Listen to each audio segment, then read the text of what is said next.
You have to go to church in order to get into heaven? And the answer is no, you don't.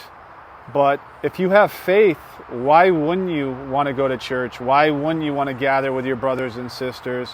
Why wouldn't you want to strengthen your relationship with God? The Bible does encourage us to gather together, to go to church. And I believe if you have faith, you would want to do that, especially in a generation now with so many distractions, our cell phones, TVs, our family members.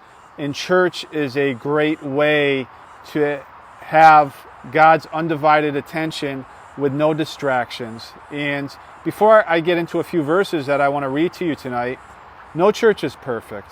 You're going to dislike people in your church. You may dislike the pastors. You may dislike the deacons, the priests, or whatever denomination you belong to.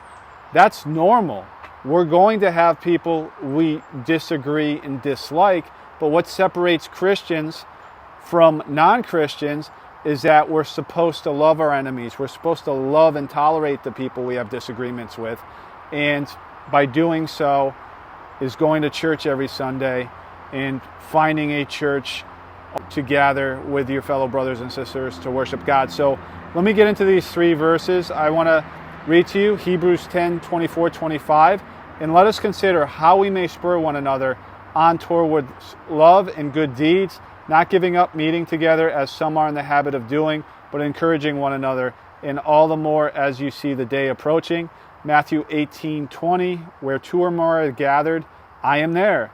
And finally, James 2:17, in the same way, faith by itself, if it is not accompanied by action, is dead.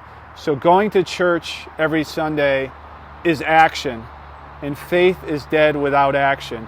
You don't need works in order to get into heaven.